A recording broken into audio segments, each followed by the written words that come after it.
Hi, welcome. On this video, I'm out here once again with Kobe, and again, he's here on a 2-week board and train. And on this video here, I'm going to be taking him for a ride in the vehicle. So again, just showing how to get a dog to ride in a vehicle, how to do it in such a way that they're doing as a follower, not stressed. And so when he showed up here originally, for again the board and training process, he was actually sick in the vehicle with his owner. So again, understanding in terms of the owner already starting to change the right way, and that kind of transition will actually put a stress on the dog. So I'm going to give a few tips here as to, again, when you're dealing with a dog that is very stressed when going into a vehicle, going on a drive, how to do this in a way that's going to allow a dog to relax, not have any issues. So here in this video, Kobe and I, we're going to take a little trip to Dunkin' Donuts. And so I get some coffee, and I'm going to get some little donut holes. And so Kobe will get a little treat here after. So here, again, to show this again right from the very beginning. We're out here in the training area here. And so I'm going to be taking him in the vehicle. And I'm going to be using the remote collar as well. Talk about that. But in terms of just vibration, in terms of getting him to relax, getting him to stay in a down position, okay, that's one of the big kind of themes here in terms of, relaxation, is not having your dog jumping up, lunging towards the windows, fixating. So that's something that, again, you want to work on right away with getting your dog to relax. And there's a couple other things you want to focus in on, which I'll talk about as we move forward here. So I'm gonna get him moving here towards the vehicle, and just getting my remote collar in here. I'm gonna pop the door. And even again, door goes up. Any noises and sounds, same thing. Right here, tapping.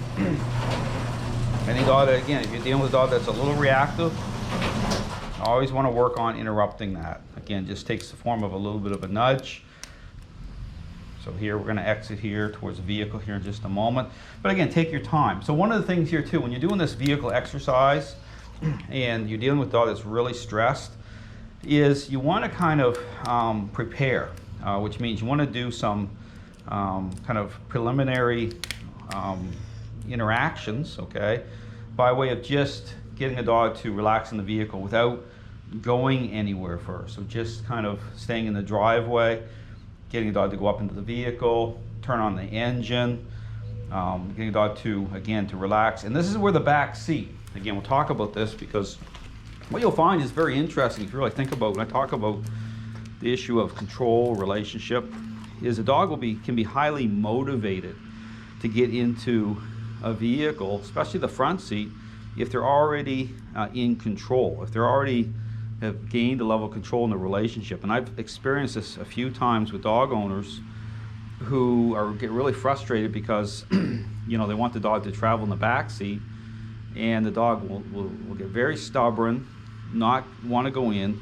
But then if they open the door of the front seat, the dog's going to jump right up in.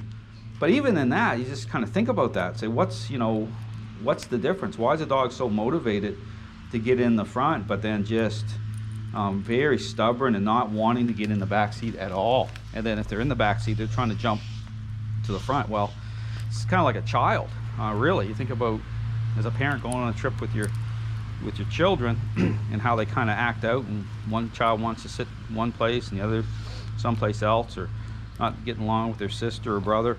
But here, okay, this is all about relationship. Dogs are social animals. So here, what I'm going to do is I'm going to have Kobe get in the back seat, okay? And I'm really going to work on getting him to relax the right way. But when I'm doing this too, the entry part of it too, that's another kind of focal point in terms of, wanting a dog to jump up on their own. And this is where, if you want a dog to jump up on their own without, using a ramp, or, if you have physical challenges, you have a back issue, not having to lift a heavy dog up, then again, you want to bring it to a form of a demand, okay? So, but again, there's kind of a balance with that. So, if you don't want to get into a level where, you're really putting a lot of demand on the dog to get up there, is you can assist them somewhat, okay, with giving them a little bit of a boost, but while you're still guiding them with the leash. Okay, so we're going to see how this goes with Kobe. This is the first time I've done this with the vehicle, but again, kind of preparing the way is spending the time on the board and train with getting him to a couple bikes go by. Again, tapping. He wants to turn towards them momentarily. Tapping the leash. But here, again, just assessing this as I do this is how motivated he is to get up here in the vehicle. So again, we're right outside my vehicle. Open the door up here. Put a blanket down just to protect the seats. So again, when you're doing this here, you can see he's at a sit position. You want to get fairly close to the vehicle, and you can give him a command, you know, up or whatever, but as you're asserting, okay, influence through the leash and through the collar. Okay, right here he's on the choke chain here to give me a little more leverage here. But again, I want to make this so that it's a demand, but I want him to get up there on his own without me having to, and I know he can do it, without me having to give him a boost. So I'm going to bring him up. So here, I bring him into the demand. Hey, up. So here, I'm going to take a little bit of pressure off here. I'm not going to, there we go. It's an ease back. He's just checking things out. So right here, I put a demand on him, but he was kind of like, okay, pretty hesitant. And so he wants to back off here. So I'll put the camera, oh, here we go. So I'm just going to give him a demand. But here, so what I'm doing here is I'm giving him kind of a demand that's just kind of nudging here a little bit. Letting him work through this here a little bit. There we go. He's bringing his paw up. You can see how they kind of see you. There we go. So I'm not putting undue pressure on him. This is perfect. So now he's wanting to go. Okay, so it's like, there we go. He got up on his own. So that's a perfect example of how to kind of manage it so that if you get a dog pulling back hard, there we go, into it down. The temptation is, if he pulls back hard, is to go the other way, the same level, okay, to get into this kind of high conflict. But there, what happened was he showed me that, okay, I'm really gonna be hesitant there. So here I'm tapping a little bit. I want him licking and biting too much here at the cloth. I want him to relax.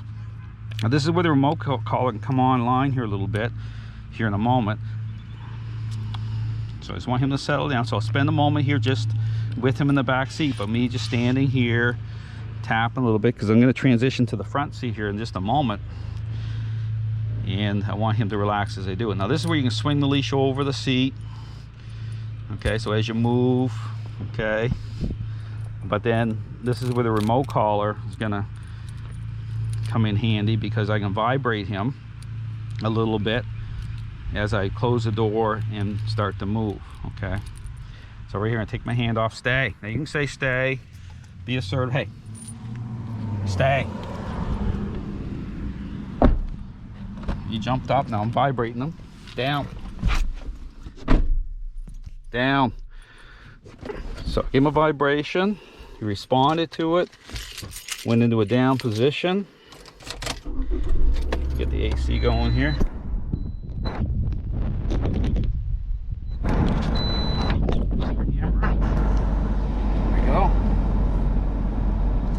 He's in a down back there,